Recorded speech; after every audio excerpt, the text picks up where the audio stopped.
그러니까 어쨌든 이런 부분들이 필요하다는 겁니다. 자, 그리고 저는 가장 중요한 게 이거라고 봅니다. 시민 독서. 저는 지금 우리가 인터넷이 옛날에 초기에 인터넷이 활성화되면 민주주의를 더 발전시키지 않겠느냐. 근데 오히려 지금 인터넷이 더 이 민주주의를 더 왜곡시키고 있죠. 정말 지금은 너무 양분화됐죠. 내 편 아니면 저. 이게 너무나 양분화되어 있고 자기들끼리 서로 이제 하다 보니까 완전히 적대시되는 이제 우리 갈등이 더 심해지고 있는데 어릴 때부터 마찬가지 우리가 어릴 때부터도 이런 뭐 토론, 뭐 수기 이런 과정이 없이 그냥 뭐 정말 뭐 좋은 대학, 좋은 대학 말도 없었지만 어쨌든 속지 말하는 그런 뭐 대학 가기 위해서 그냥 오로지 경쟁만 하다 보니까 그러다 보니 이제 뭐 사회 나가다 보니까 이런 평소에 해본 적이 없잖아요. 독일 같은 경우는 고등학교 때 수업에 뭐가 있냐 학생들 나눕니다. 자 너는 뭐 너는 사 해서 학교에서 노사 협상하는 걸 가르칩니다. 노사 협상하는 거를 막 우리나라에서 하자고 하면 학부모들도 덜 나고 보수 쪽에서 학생들한테 무슨 그런 걸 또 가르치냐고 덜 날 거지만 아니 우리 거의 90% 이상이 노동자 되는 거잖아요. 그러니까 노사 협상을 통해서 서로 입장을 어릴 때부터 경험해보는 겁니다. 그런 게 우리는 지금 전혀 안 되고 있지 않습니까? 그러니까 우리가 저는 이 민주주의 아까도 제가 처음 시작할 때 반전 이야기를 했지만 우리가 어릴 때부터 민주주의라는 교육의 학습이라는 데 대해서 접근을 다녀야 된다고 보는 겁니다. 그래서 내가 일단은 해봐야지 뭘 알 수 있는 거죠. 우리가 마찬가지 아닙니까? 내가 책을 통해서 그래서 사람도 마찬가지잖아요. 그러니까 책을 통해서 사람을 알 수 없지 않습니까? 내가 직접 경험해봐야지 사람을 알 수 있는 것처럼 지금 우리가 민주주의를 교과서로만 배워오지 않습니까? 우리 학생들한테 어릴 때부터 이런 민주주의에 대해서 민주주의랑 단지 투표하는 게 아니라 서로 내 의견을 말하고 상대방 입장을 경청하고 토론하고 어떤 결정하면 승복하고 또 소수자에 대해서 강용하고 이게 민주주의의 가치인데 이런 부분들이 다 사라진 거 아닙니까? 그래서 저는 이런 부분들이 필요하고요. 또 어떤 게 있냐면 그 미국에서 작은 어떤 이제 우리들 그 분별 정도에서 그런 이제 그 축적 뽑힌 사람들이 어떤 논의하는 자리가 있었는데요. 그 인터뷰를 보는 거가 됐냐? 그게 어떤 주제냐면 세금을 올리는 거예요. 세금을. 지방세를. 그러니까 당연히 다 반대하죠. 누가 좋아하겠어? 지방세 올린다는데. 근데 본인도 자기는 가기 전에는 왜 세금을 올려? 했는데 들어가서 들어보니까 우리 아이들을 위해서는 올려야 되겠구나 라고 찬성했다는 거예요. 마찬가지입니다. 우리가 막연하게 어떻게 보면 반대할 수밖에 없는 것들이 많이 있지 않습니까? 그런 부분들도 정확하게 저는 저 진보정당 지지자도 아니지만 저 진보정당한테 좀 안타까운 부분이 그거예요. 왜 이 추천민주주의를 적극적으로 왜 이렇게 제안을 하고 하지 않는지 모르겠어요. 왜냐하면 우리 일반 시민들이 저는 만약 추첨을 통해서 들어와서 찬반을 들어보면요, 저는 이런 진보 정당의 주장들 많이 저는 수용할 수 있다고 봅니다. 지금은 언론 구조라든지 불리하지 않습니까? 불리한 상황인데 이런 부분을 시민들 직접적으로 바로 자기들 주장을 할 수 있는 공간들을 확대하는 아까 선거제도 개혁 같은 경우도 저는 지난 5년 전에 그 당시에 하성수 변호사 통해서 어떤 시민사회 단체들에서 그걸 했잖아요. 그 무슨 연동의 비대표 그 운동을 하지 않았습니까? 근데 저는 그때 하성수 변호사 그 말을 했어요. 왜 당신들이 결정 연동한 비대표가 정답이라고 생각하고 주장하냐? 내가 정치학 박사지만 나 연동 비대표 뭔지 모르겠다. 다 같은 정치학 박사도 이게 무슨 제도인지 모르는데 일반 시민들이 어떻게 하냐? 그래도 심상정 당시 대표가 뭐라 말했냐? 컴퓨터를 쓸 줄 알면 되지 컴퓨터 어떻게 돌아가는지 왜 일반 시민들이 알 필요가 뭐가 있냐? 그건 정말 진보정당 당대표가 할 얘기 아니죠. 그 시민들을 무시하는 거죠. 결국은 투표제도 우리가 알아서 결정하겠다는 말밖에 안 되는 거지 않습니까? 그거를 차라리 전 당시에도 시민사회 단체가 특정 어떤 선거제도 주장할 게 아니라 시민제도 선거 개혁을 통해 가지고 시민들한테 우리가 찬반을 말해 어떤 주장을 말해가지고 거기에서 결정하게끔 하자 하는 운동을 했다고 하면 당시에 민주당인데서나 정의당인데서 반대할 수 없었다고 봅니다. 지금도 저는 어떤 민주당이 다수당이지 않습니까? 그러면 이런 부분에 또 적극적으로 먼저 이야기를 좀 할 필요가 있지 않는가. 정말 자기들 진보를 말하고 한다고 하면 뭐 맨날 뭐 노무현 전 대통령이 말했던 깨어있는 시민의 힘? 근데 왜 이런 깨어있는 시민의 힘을 이럴 때는 안 쓰려고 하는 겁니까? 그러니까 여전히 좀 똑같다고 봅니다. 보수나 진보 쪽에서 여전히 엘리트주의가, 제가 어떤 여성 운동하시는 분들, 그러니까 여성 근댔잖아요. 여성 국회의원 늘리기 위해서 뭐 이제 그 특정 지역을 아예 여성 뭐 전혀 선거를 하자든지 주장하시는 분들이 있잖아요. 제가 그게 한번 가가지고 이야기를 했어요. 아니 그냥 간단하게 여성이 50%될 수 있는 방법이 있습니다. 뭡니까? 추첨하면 무조건 50% 아닙니까? 근데 반대합니다. 왜? 자기들처럼 배운 사람들이 대표를 해야지 집에서 살림만 하는 주부나 이런 사람들 무슨 정치를 해. 그러니까 그 엘리트주의가 보수나 진보나 저는 이게 예제되어 있다고 보는 거예요. 그래서 이 추천민주주의가 한국에서 이게 학생이나 논의가 잘 안 되는 이유가 어느 한쪽도 그걸 손들어주는 사람이 없기 때문에 그렇게 생각합니다. 어쨌든 이런 이제 시민학생 부분에서 어떤 분 저한테 이렇게 물어봐요. 당신은 우리 시민들이 이렇게 추천민주주의 할 만큼 능력이 돼 있다고 생각하느냐? 전 거꾸로 말합니다. 오히려 안 돼 있기 때문에 해야 된다고 생각합니다. 그럼 언제 할 거냐? 옛날에 뭐 김종필 씨가 뭐 민주주의 다 한 다음에 경제발전 한 다음에 민주주의 해야 된다고 말했지 않습니까? 그럼 언제가 될 거냐? 마찬가지로 시민 덕성이 언제 올라갈지 언제 알고 그냥 기다립니까?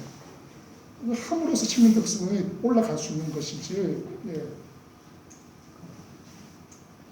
그래서 우리가 몇 가지 이제 어떤 그 대안들이 있죠. 하나는 뭡니까? 뭐 선거민주주의를 강화하자, 뭐 단순 다수제에서 비대표제로 늘리자, 아니면 아예 직접민주주의 말씀하신 분도 있어요. 아예 집에 가보세요. 스마트폰 있고 인터넷 있으니까 결정하면 될 거 아니야. 근데 한 30명 되는 학급에서는 가능합니다. 카톡방 만들어서. 왜? 별로 다를 게 없어요. 근데 지금 우리 5천만 되는 이 국가에서, 자, 국가 차원에서, 인천시 차원에서, 그다음에 남구 차원에서, 또 우리 동 차원에서 결정할 게 수백 건, 수천 건인데 어떻게 결정합니까? 그럼 누가 결정해요? 우리 가끔 이제 이런 계산 나옵니다. 국회 마지막 날 무슨 법안을 뭐 200대 300대 통과시켰다. 국회의원들이 모르고 통과시킨잖아요. 근데 그걸 비난하지 않습니까? 근데 하면 만약에 그걸 한다? 일반 국민들이 다 어떻게 봅니까? 그렇지 않습니까? 그러니까 저는 그러면 직접민주 자체는 할 수가 없다고 봅니다. 그러니까 저는 대인주주의를 할 수밖에 없는, 물론 이제 작은 단위, 정말 우리가 한 1000명, 2000명? 정말 그 작은 주민 단위 총회, 주민총회라든지 이런 걸 가능할 수 있겠지만 국가 차원이라든지 우리 인천만 하더라도 우리 구만 하더라도 인구가 뭐 몇십만 되는데 그게 가능하겠습니까? 그래서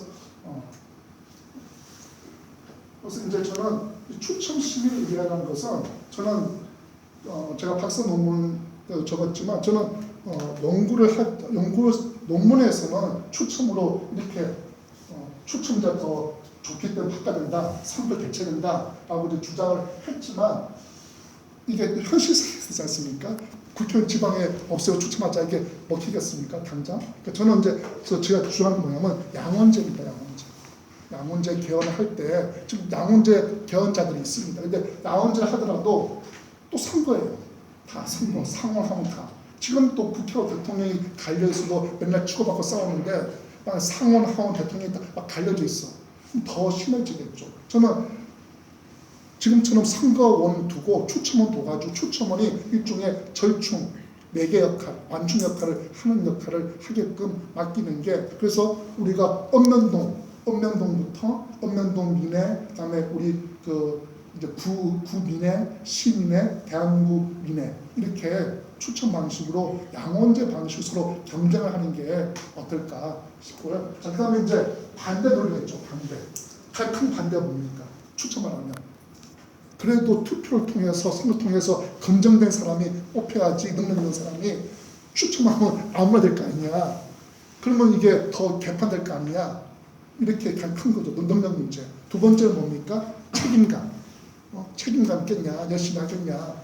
내가 열심히 일에 공부를 하지, 돈 아껴 쓰지, 로또 당첨되면 막 쓸 거 아니야. 마찬가지로 내가 열심히 준비해서 국회의원 지방의원 돼야지, 내가 재선해서 열심히 하지, 그냥 갑자기 당신 하시오 하면 하겠냐. 이 두 가지 이유가 반대 논리죠. 능력이나 자, 책임감 부분. 근데 첫 번째 뭐냐? 집단 지성 힘입니다. 아리스토텔레스가 뭐라고 말했냐? 만약에 말잔치를 하는데 잔치 음식을 그 잔치를 하는 집에서만 준비를 해요. 그러면 음식도 한정적이고 이게 만드는 게 힘듭니다. 근데 잔치에 오는 사람들이 하나씩 다 자기가 잘하는 걸 해가지고 와. 그러면 더 풍부해지고 맛도 좋아할 거 아닙니까? 이게 집단 지성의 힘이라는 겁니다. 지금 국회, 특히 우리 지방에는 더 심합니다. 제가 지방위에 한 100군데 정도 청년 강의를 가기 때문에 인천도 몇만 구에는 가봤었어요. 가면 이제 의원들 다 보지 않습니까? 자세히 안 보더라도 이렇게 느낌이 있잖아요. 특히 군단위 의회로 가면 더 심하고요.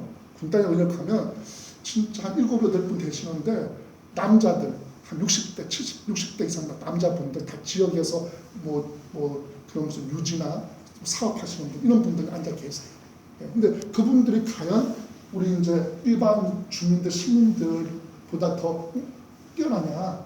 그다음에 그 집단 지성의 힘에서도 마찬가지고요. 자, 두 번째는 아까 말씀드린 것처럼 교대, 토에서 내가 문제점을 알아야 된다는 겁니다. 세 번째는 표준이 됩니다. 좀 국회의원 같은 경우에 보좌진 8명인가? 줘요. 8명. 자, 그러면 여러분 8명을 보좌진 준다 쳐봐요.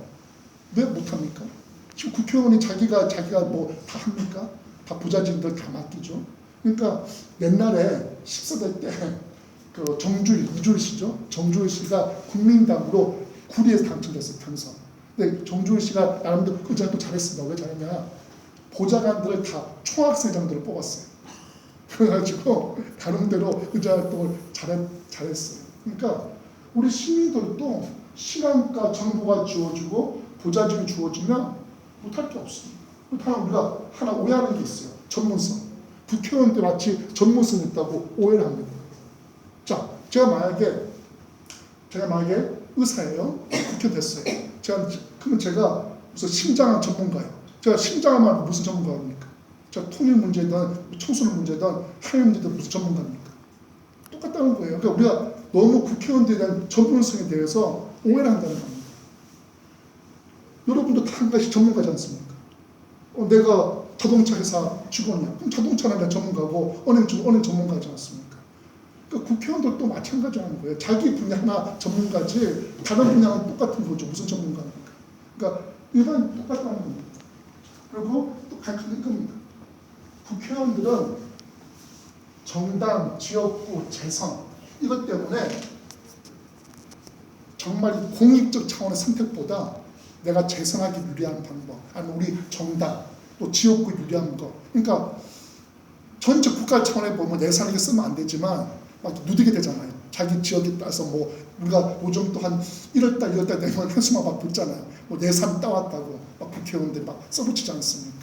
그게 지역구 입장에서 좋을 수 있겠지만 전체 국가 차원에서 그게 바람직하냐 이런 부분들이 있는 것이죠. 그래서 근데 우리 일반 시민들은 재선에 대한 그런 부담이 없어지니까요. 아까 말씀드린 것처럼 이게 참고로 보시면 90%가 일치했고 더 중요한 거는 파기율에서 더 앞서요. 20을 가지는 비율이 훨씬 더 이게 안정적인 것입니다. 책임감도 마찬가지지만 말씀드렸죠. 한 명만 중도 하차를 했고 우리 시민들한테 기회를 주지 않은 상태에서 무슨 책임을 운운할 게 아니라 먼저 책임을 질 수 있는 어떤 자리를 주는 게 중요하다는 것입니다. 우리가 장점이 있어요. 우리 일단은 교육 수준이 높아요. 그렇죠. 우리는 지금 40대 한 대부분 다 대졸 고등학년이죠. 그다음 온라인 참여 지수가 세계 1위고 산업화를 통해서 다양한 분야에서 경험을 갖고 있습니다. 우리는 장점이 좋고 사실 외국 같은 경우는 이런 교육 수준이라든지 또 떨어지기도 하고. 자, 어떻게 해볼 수 있을까? 아까 말씀드린 것처럼 우리 좀 읍면동에 주민자치위원회, 지금 주민자치만이 바뀌고는 있지만 이게 이제 전에는 뭐였냐면 읍면동장에 위촉하는 방식이었어요. 그러다 보니 되게 어떤 분이냐 지역에 유지동의 지역에서 단체 활동하시는 분들 위주로 되는데 추첨을 통해서 그러니까 제주도가 처음 도입했어요. 근데 원래 100% 달라고 했는데 반발이 있어서 50%는 위촉, 50%는 자원자 중에서 4시간짜리 그 시민학교 중요한 미수한 사람들 중에서 뽑는 거 그렇게 해서 이제 처음으로 하고 있고요. 그다음에 아까 말씀드린 것처럼 이런 거 뭐 국회 정당 이해관계 걸린 계약할 때 신의회 방식으로 해볼 수 있을 것 같고요. 그다음에 이제 국회의원들 뭐 징계 윤리위원 하잖아요. 근데 다 손바닥 자기 같은 식구들이니까 이런 거 같은 경우도 의회 배심을 해서 결정하게 하는 거, 징계 같은 경우도 이런 부분들도 해볼 수 있을 것 같고, 그렇죠. 헌법 개정 마련을 위해서 어떤 이슈에 대해서 해본다든지, 그다음에 뭐 그때그때 필요했을 때 해볼 수 있고, 아까 말씀드린 것처럼 제가 주장하는 거는 양원제 개헌할 때 읍면동, 시군구, 시도, 대한민국회 해가지고 하는 방법 이런 거 한번 생각해보고요. 근데 그렇게 주장합니다. 어차피 선거나 추첨하나 내가 뽑힐 가능성은 뭐 로또 수준인데, 자 근데 일단은 이겁니다. 내가 만약에 대학생인데 대학생 어떤 뭐 신인을 뽑혔어. 내가 여성이 뽑혔어. 내가 이주 노동자인데 이주 노동자 뽑혔어. 그럼 좀 다른 노동자 출신이다. 내가 이주민 출신이다. 근데 그러면 다르다는 것이죠. 그러니까 내가 안 되더라도 나하고 비슷한 사회적 배경이 가진 사람들이 되면 다른 부분이고, 그리고 이게 엉망동부터 하게 되는데요. 제가 단순히 계산해 보니까 최소한 3% 이상이 참여할 수가 있고, 나뿐만 아니라 가족들이니까. 내 주변에서 이런 참여할 수 있는 사람들이 많아진다는 거. 자, 그래서 저는 이 3대 요소를 물어보냐. 일단은 추첨을 통한 평당 참여. 두 번째는 저는 국민투표 방식 반대하는 건 뭐냐. 국민투표는 내가 그냥 찬발해서 결정하는 거잖아요. 그게 아니라 모여서 서로 찬발을 듣고 수기하는 과정. 세 번째는 권한을 부여됩니다. 그냥 너희들 한번 토론해봐. 내가 한번 참고할게. 그럼 열심히 안 합니다. 그렇잖아요. 내가 결정하는 게 무슨 이게 어떤 역할이 해야지 내가 열심히 하는 거지. 그냥 뭐 열심히 해봤자 그냥 참고할게 하면 못 열심히 하겠어요. 그러니까 그렇다고 하더라도 아까 같이 우리가 그 시골이처럼 최종 결정하는 게 아니라 국민투표나 주민투표 방식으로 넘기는 그 전단계 이렇게 생각할 수 있을 것 같고요. 저는 이게 맞는 게 아닙니다. 그러니까 저는 추첨 심의위원회도 전부 다 결정할 수 있겠죠. 사람들이 하는 거니까. 근데 결국은 사람이 몇 명 제가 발전되는 게 아니라 어떤 그런 부딪히면서 경험하면서 또 다양한 시민들끼리 서로 부딪히면서 올라갈 수 있다고 봐지고요. 저는 제가 요새 이제 쓰는 메리트입니다. 기본 권력. 우리가 기본 소득처럼 기본 권력이 필요하다는 겁니다. 자, 우리가 투표권이 기본 권력이 아니라는 겁니다. 내가 속해 있는 조직에 내가 참여할 수 있는 어떤 권력, 기본 권력이 필요하다. 근데 저는 이게 가치가 있는 겁니다. 왜? 이게 돼야지 내가 또 참여할 수 있을 거 아니에요. 내가 이게 온라인 참여든 아니면 대면 참여든 우선 참여를 준다 하더라도 사실 일반 사람들 참여하기가 힘든 이유가 경제적 이유가 있겠죠. 이런 부분은 어느 정도 좀 안정적으로 또 바탕이 될 필요가 있지 않은가. 근데 우리가 기본소득도 사실 몇 년 전만 하더라도 남의 얘기였는데 그냥 대선 때 다 모든 정당들이 끄집냈지 않았습니까? 저는 기본 권력 이 부분도 우리가 저는 또 갑자기 또 이게 급속하게 저는 이게 또 사람들이 관심을 갖고 또 진전이 될 수도 있지 않을까. 그러면 그런 부분들 기대를 계속해서 한 10년째 하고 있습니다. 근데 저도 이제 제가 가끔 어떤 생각이 드냐면, 이것도 제가 어떻게 생각하면 어떻게 뭐 명망가 중심의 생각일 수 있겠지만, 좀 이제 뭐 진보나 보수 쪽에 좀 명망가인 분들이 예를 들어서 뭐 찬반에 따라서 뭐 조국 교수나 뭐 진중권 이런 분들이 이런 거에 대해서 좀 이야기를 좀 적극적으로 하면 좀 더 일반 시민들도 더 관심을 갖고 하지 않을까. 그래서 제가 한 번씩은 조국 교수나 진중권 교수 이런 분들한테 한번 이런 거에 대해서 한번 제안을 한번 어떻게 해볼까 했는데, 마침 조국 교수가 얼마 전에 이번에 낸 책이 있더라고요. 그 노세 나온 책 고전 뭐더라? 그 책에 보니까 제 이야기를 인용을 합니다. 그래서 추첨주에 대해서 인용을 한 두세 페이지 나오는데, 어쨌든 좀 이런 좀 다양한 좀 사회적 관심이 좀 높여졌으면 하는 방향이고요.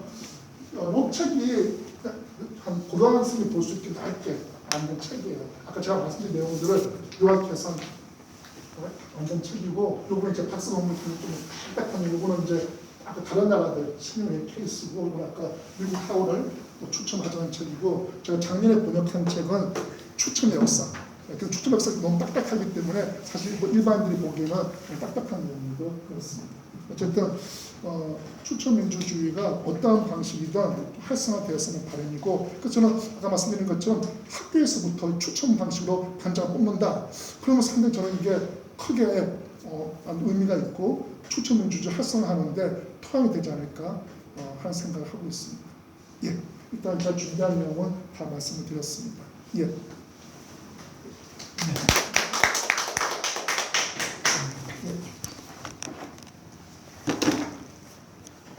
네. 강의 잘 들었습니다. 그리고 우리 참석해 주신 분들도 잘 들으셨을 것 같아요.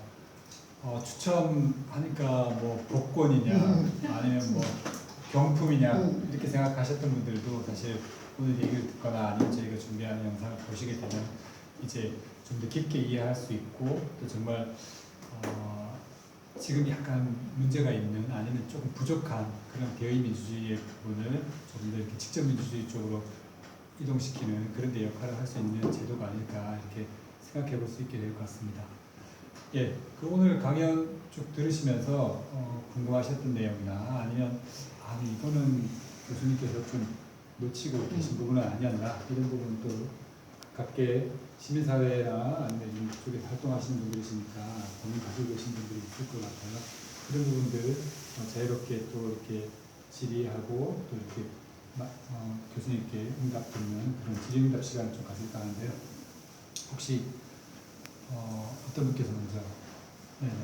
그 이제 아까 진보 정당의 이제 이 추천 민주주의에 관해서는 좀 이제 비판적으로 보셨는데 있었죠. 예. 대의원을 했었죠. 제가 보기에는 이제 녹색당 예, 같은 경우에 당내이긴 그렇죠.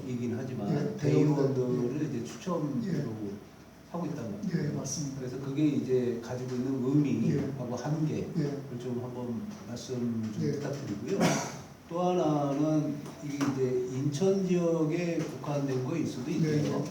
주민참여예산위원회라는 것이 있었는데 사실은 애당초에 그 추첨에 의한 위원들을 구성을 하기로 이렇게 이제 작정이 되어 있었는데 사실은 이제 진행하다 보니 추첨이라기보다는 이제 그 지원자들에 대한 그 뭐라 그러죠? 그러다 보니까 시민 운동에 관심 있는 사람들 이렇게 이제 왜 뭔가 잘못했단 말이에요. 그러면 이것이 왜 그런 건지에 대한 한번 한계점 이런 것들 한번 두 가지 지적 좀 부탁드립니다. 말씀하신 녹색당에서는 대의원을 추첨으로, 그래서 저 처음 뽑을 때 용산역 근처에서 대의원할 때 가서 직접 또 보기도 했었고, 그다음에 이제 그 진보 정당 쪽에서도 전체는 아니고 100%는 아니고 그때 50 일정 부분을 하다가 이제 거기 좀 이제 허집이 됐었죠. 근데 그때도 이제 왜 그러냐면 그게 이제 50%가 안 됐을 겁니다. 그러니까 사실 그러다 보니까 기존에 뭐 제가 많이 그렇지만 우리가 진보 정당에서도 큰 양대 어떤 뭐라고 해야 되나 계파가 있지 않습니까? 근데 거기에서 이게 100%가 추첨이 아니라 50% 미만이었나? 그러다 보니까 그 40~50%가 그러니까 주도적으로 뭘 결정하는 게 아니라 오히려 보면 그렇지 않은 50 대원들에 이끌려가는, 그래서 그게 크게 어떤 역할을 못하는 부분이 사실 있었다고 저는 거기서 들었었고요. 그 다음에 그러니까 추첨의 가장 큰 그러니까 한계가 바로 그겁니다. 뭐냐면 추첨을 이제 하더라도, 그러니까 말씀하신 것처럼 우리가 지금 읍면동 무슨 주민이라든지 말씀 주민참여 같은 경우에 자원자 중에서 이제 추첨 방식 하지 않습니까? 근데 자원자가 일단은 너무 없어요. 없고 또 그러다 보니까 하시는 분들이 말씀하신 것처럼 지역에서 활동하시는 분들 아니면 뭐 좀 지역의 예비 정치인 구현 같은 준비하시는 분들, 그러니까 다 그 얼굴인 분들이 주로 되기 때문에 이게 그러면 맞냐? 그러면 일반 주민들은 사실 크게 관심이 사실 없어요. 그렇죠. 크게 관심이 없는데 그럼 억지로 또 그걸 끌고 와서 시켜야 되느냐.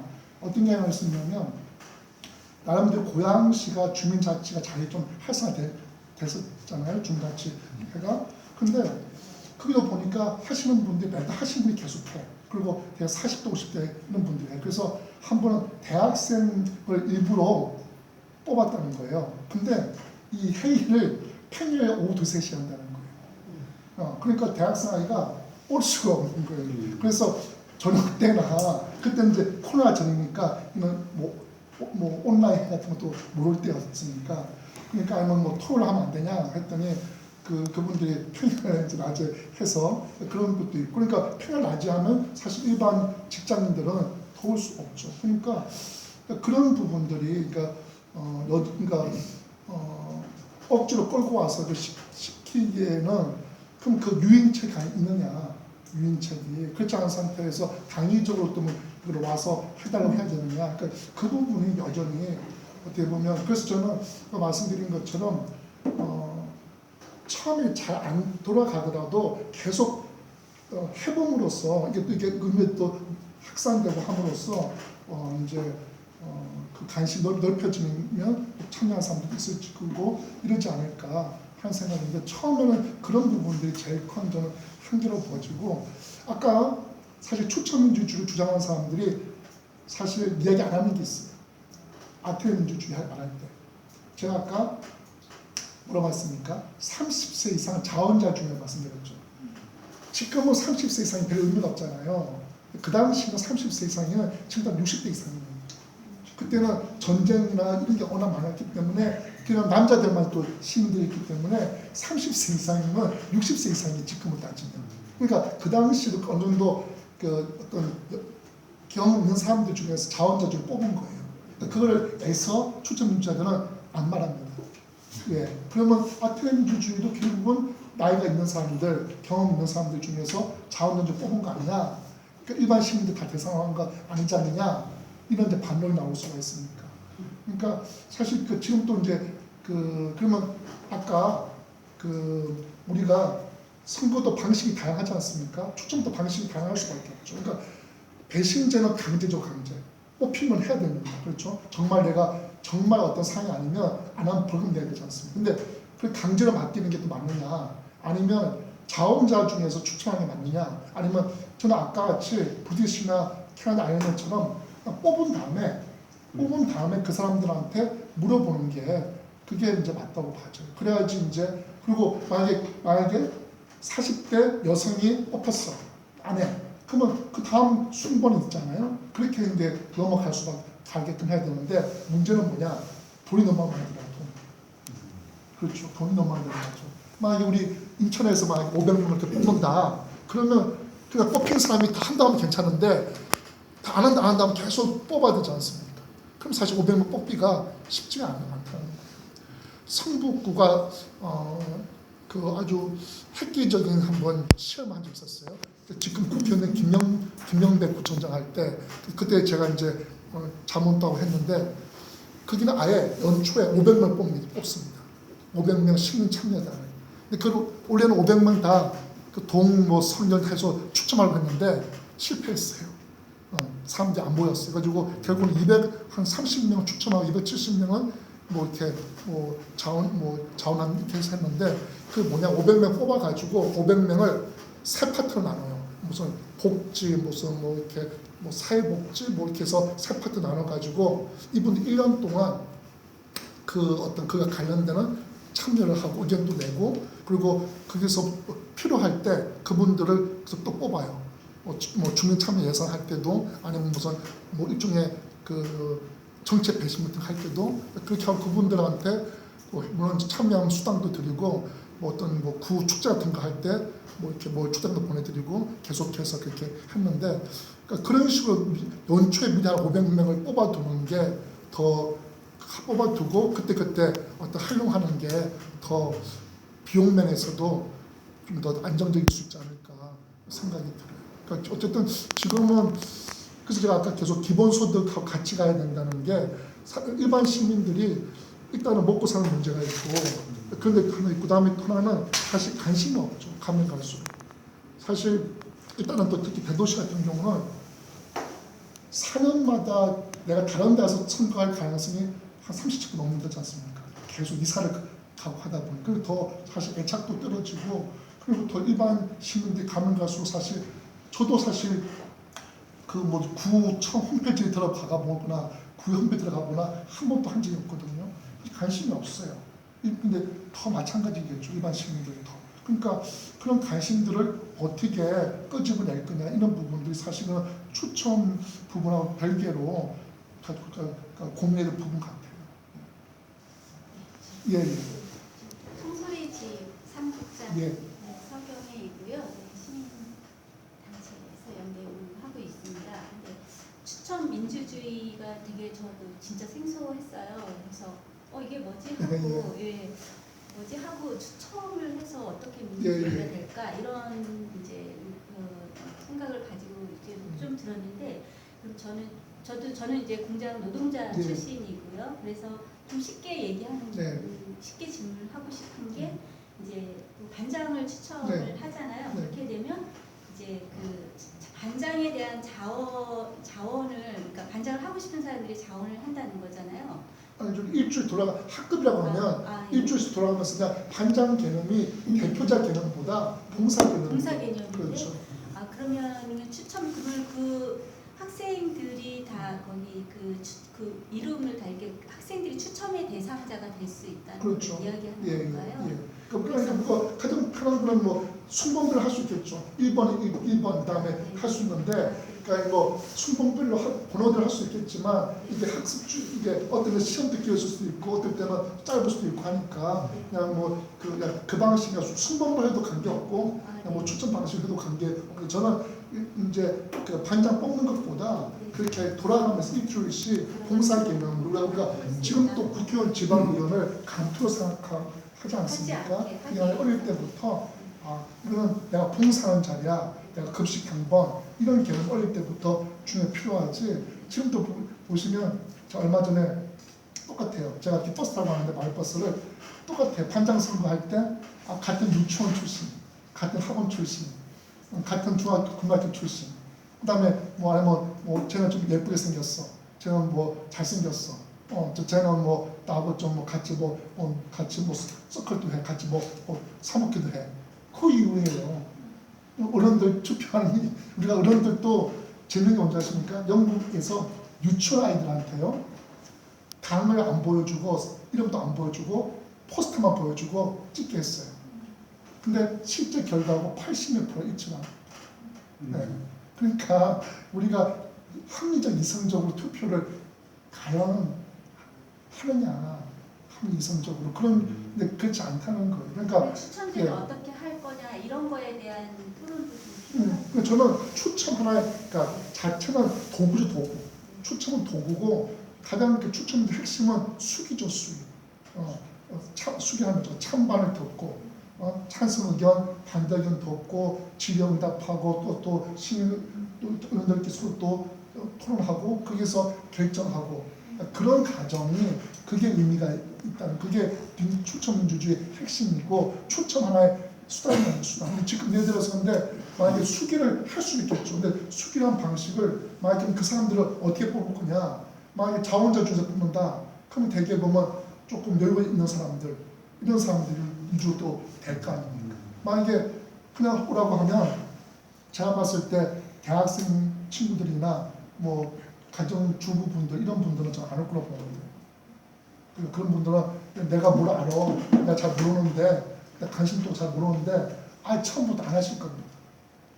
근데 제가 그 배심제에 참여했던 분 우리나라에서 인터뷰한 걸 설문을 보니까 저는 이 말이 참 좋았던 것 같아요.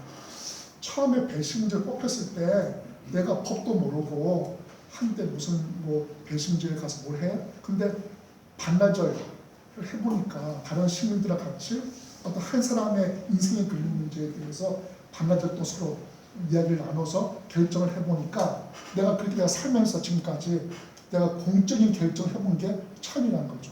투표 말고는. 너무나 좀 내가 뿌듯하였다. 다음에 또 하고 싶다. 저는 그거라고 생각해요. 그러니까 추천 민주주의를 다양한 방식으로 많이 함으로써 우리 시민들이 내가 어떤 결정에 참여해보네 이런 것들을 자꾸 효능감을 심어줘야지 또 관심도 생기고 이런 것이지 사실 처음에는 다 관심이 없겠죠. 근데 그런 부분이 자꾸 확산돼야지 자연스럽게 관심도 생길 수가 있고 하지 않을까 싶습니다. 한 가지만. 예. 주민자치위회가 이제 좀 많이 사실은 이게 좀 활발하게 잘 돼야지 되잖아요. 맞습니다. 그래서 그런 회의가 주민자치 회의가 네. 활발하게 활성화되기 위해서 네. 이 추천 민주주의 네. 방식이 어떤 것들이 네. 있을까요? 어떻게 지금- 하면 될까요? 지금 이제 그 시범 실시로 네. 이제 읍면도 미내에 중자치회, 중자치위원회 중자치회로 많이 전환했어요. 그래서 우리 인천에서도 뭐 중자치로 전환한 데가 있을 겁니다. 근데 거기서는 기본 방식은 그 자원자 중에서 추첨 방식으로 이제 하고 있는데 그 제대로 많이 안 모여서가 이제 그런데 어쨌든 그 읍면동 우리 당에서 주민자치회를 그 추천 방식인 것이 일단은 근데 약간 지금 대부분 다 자원자 중 추첨을 하고 시민학교를 이수한다든지 이렇게 하고 있는데 그게 아까 말씀드린 것처럼 그 부분이 계속 반복이 된다는 거죠. 일단은 저는 일단은 그 회의를 지금처럼 우리가 코로나 이후에 우리 온라인 회의가 활성화되지 않았습니까? 그러니까 꼭 뭐 대면 회의를 할 필요는 없으니까 바쁜 세상에 그러니까 일단 온라인 회의를 좀 활성화 해야 되고 두 번째는 저는 충분하게 회의 수당을 저는 줘야 된다고 봅니다. 그리고 그분들한테 일종의 혜택을 줘야 된다고 봅니다. 혜택을. 그리고 뭐 대학생들 경우에 무슨 자원봉사 무슨 점수라든지 어쨌든 그 참여 우리가 어떤 뭐 그냥 민주 시민으로서 어떤 참여된다 이게 아니라 나한테 분명히 어떤 혜택도 오고 그러면서 어떤 효능감도 생기게끔 그런 부분들을 좀 더 저는 투자를 했다고 봅니다. 감사합니다. 네. 그 수기 부분에서 네. 우리가 지난 정부에서 이제 한 2건 정도 그렇죠. 수기가 시골하고 있었잖아요. 교육과 네. 대입, 원자력 문제하고 그 대입 문제. 근데 대입은 완전 실패했죠. 그런 것들이 사실은 이제 뭐 우리가 혁명이나 뭐 이런 걸 통해 가지고 네. 이걸 도입하지 않는다 네. 그러면 네. 거기서 이제 성공 사례 같은 게 네. 이렇게 우리 일상에 영향을 많이 네. 끼치는 네. 거에 대해서 우리가 이렇게 구성을 해서 수기 과정을 네. 통해서 좋은 결론을 내는 것들이 이제 소문이 나고 네. 또 그래서 이제 호평을 받으면서 네. 제도화가 돼야 하는데 저번 그 2건은 그렇죠. 굉장히 좀 실망스러웠다고 맞습니다. 생각하는데 예. 그걸 좀 들여다 보셨는지 네, 그다음에 네. 보시면서 어떤 저기에서 잘못돼 가지고 된 것 같다 네. 그런 거 평가 좀 듣고 싶어요. 저만 아니라 다른 분들이 많이 그 논문까지 쓰고 한 것도 보고 있는데 일단은 그 대입 부분은 그 주제 자체가 뭐라고 해야 돼? 그 주제 자체를 올릴 수 있는 내용 자체가 일단은 맞지 않은 내용을 올렸다고 봐지고요. 신고리 같은 경우는 공사를 시작하기 전에 해야 되는데 공사가 된 상태에서 재개 여부를 결정하면 많은 사람들은 벌써 이만큼 했는데 그 일단 비용이 벌써 들어갔는데 사실 그러니까 일단 출발점 자체가 맞지도 않고 그 아까 말씀드린 것처럼 그거를 그 결정한 거를 무조건 처음 결정한다는 게 맞는 것이냐 이런 부분도 있었기 때문에 사실 2번을 했지만 그게 오히려 그 긍정적 어떤 후속보다는 더 부정적으로 남은 게 아닌가 생각이 들어서 저는 그래서 단순한 걸 해야 되는 거예요. 단순하게.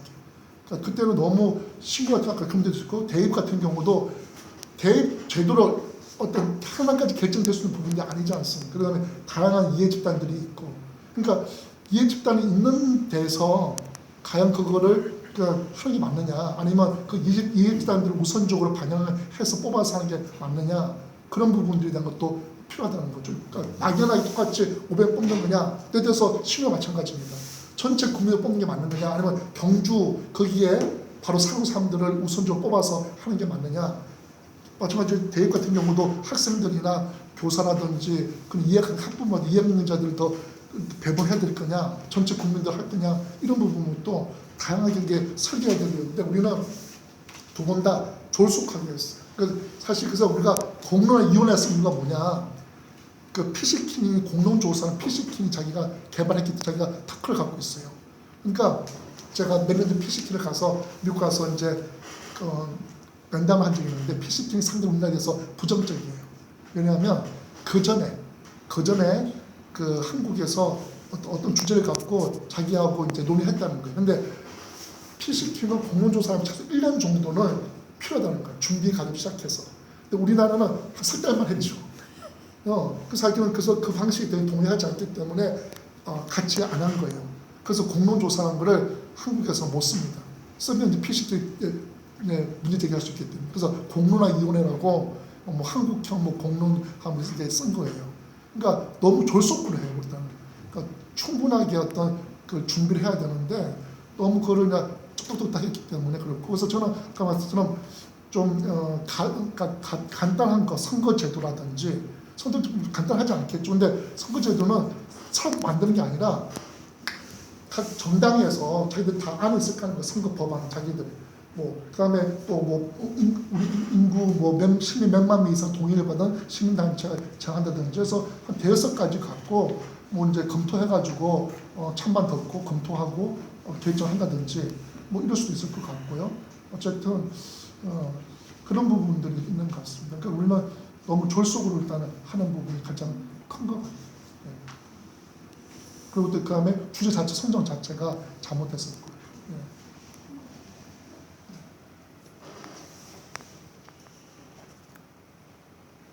사실 추천주자 말 자체는 잘못된 말이죠. 추천 자체가 뭐 민주주의 쓰는 거 아닌 것이고, 하나 저는 계속 말씀드리겠지만 그냥 도구일 뿐인 것이죠. 그러니까 수기를 할 수 있고 시민들이 시민 덕성을 함양할 수 있는 그나 하나 이제 공연장으로서의 어떤 수단으로서 보는 것이죠.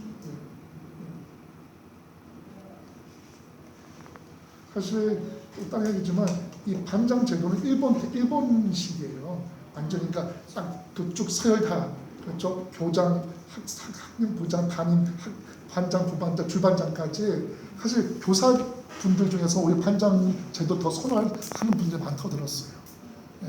그러니까 저는 대학교 일부에서는 그래서 뭐 이렇게 추첨으로도 한다는 말 들었는데 어쨌든 저는 그게 지금 특별히 어려울까? 그걸 바꾸는 게 사실 뭐 반장 특별히 뭐 하는 게 있나요? 저도 중고등학교 때 반장, 부반장을 했지만 특별히 하는 게 뭐가 있습니까? 요새는 인사하나요? 수업 들어올 때마다 차를 격려하고 인사하는 거 말고 특별히 뭐 학급 회의 뭐 한 번 하고 말고는 반장이라는 게 특별히 뭐 하는 게 있나요? 네. 그러면 저는 이제 조금 약간 네, 부정적으로 이제 네. 아까 말씀하신 것처럼 사실 아테네에서 그 미네 같은 경우 보면 일단은 그 당시에 그 아테네 상황이 아마 이제 평민이라고 네. 얘기했는데 평민이라면 다양한 뭐 노예도 있고 이런 그렇죠. 대체적인 선정된 사람이었고 네. 거기서 남자였고 여자도 그렇죠. 없고 근데 굉장히 특수한 사람이니까 네. 어느 정도 어느 누구나 만약에 그 추첨이라기보다 그렇죠. 뽑혔다고 하면 될 수 있는 그런 기반이 됐기 때문에 이제 그렇게 됐다고 생각이 들어서 네. 그게 어떤 민주적인 방법이라고 보거나 이러진 않고 근데 지금에 와서 이제 그걸 지금 말씀 듣고 하다 보면 이런 것들이 가장 중요한 거는 어떻게 도구로 이용이 됐을 때 다양한 그 모든 사람의 의견들을 할 수 있냐 이게 더 중요하잖아요. 그래서 이렇게 예를 들어 뭐 국회의원이야 뭐 이렇게 큰 집단은 우리가 지금 뭐 너무 국가 그래가지고 예산도 많이 할 수 없지만 각종 요즘은 뭐 지역사회 공동체라든지 이런 작은 단위라든지 이런 데서는 과연 이게 대부분 그 조합이나 마을 같은 경우는 많은 다양한 사람들이 일정 정도 수준이 똑같잖아요. 이렇게 얘기하는 건 좀 어하긴 한데 그렇다면 그렇게 그걸 갖다가 뭐 추첨 뽑기라고 하면은 그러니까 우리가 초이스하는 거잖아요. 그랬을 때 그 방법으로 이용되면 참 좋겠다는 생각이 들어서 이런 논의가 자꾸 있고 다양한 집단이 있으면 실질적으로 해봤으면 좋겠다는 생각이 많이 들었어요. 그래서 제가 몇 년 전에 조계종 그 발제한 게 있었어요. 뭐냐면 조계종 총무원장 선거가 만만치 않지 않습니까? 그 참고 말씀드리면 그 기독교 예전 합동인가 어떤 큰 교단인데요. 그게는 그도 교단 무슨 총회장 있잖아요. 총회장을 선거를 했는데 선거를 안 합니다. 왜? 선거를 하고 나면 더 심해요. 그 분열 갈등이 교인들끼리. 그다음에 금권 선거 뭐 엄청납니다. 그 총회장 선거가. 그래서 지금은 어떻게 하냐면요. 추첨합니다. 그 후보, 최종 후보들 중에서 추첨하는데 왜냐하면 기독교는 그게 왜 가능하냐. 그 유다가 배신해서 한 명이 비었잖아요. 12사도가. 그럼 한 명을 충원해야 될 거 아닙니까? 2명까지는 사람들이 정했어요. 2명 중에 한 명은 신의 뜻에 맡기자 해서 추첨했습니다. 그게 기독교 역사에 남아있기 때문에 기독교에서 아까 총회장 선거를 추천 방식을 신의 뜻에 맡기자 하면서 조계종 총장 선거가 진짜 세잖아요. 그런데 그래서 어떤 그때는 간접 선거였었어요. 그래서 그걸 직접 선거를 바꿔야 되는 거 아니냐. 전체 성인들 다 주지 않냐. 근데 제가 뭐라고 주장했냐면 그게 어느 정도 자격 요건이 다 있잖아요. 총무장도 예를 들어서 출가한 지 몇 년 이상에 대한 무슨 자격 요건이 있더라고요. 자격 요건이 되는 스님들 중에서 내가 원하는 사람들 중에서 추첨하면 될 거 아니냐. 그러면 특별히 무슨 차이가 있냐. 마찬가지로 요새 우리 일부에서 무슨 검찰 지검장 이런 사람들을 선거하자. 미국 방식으로. 미국은 주정부마다도 선거하잖아요. 검찰총장을. 그래서 민주당 박영선 의원 같은 분은 그게 많이 해요. 선거하자. 근데 저는 반대합니다.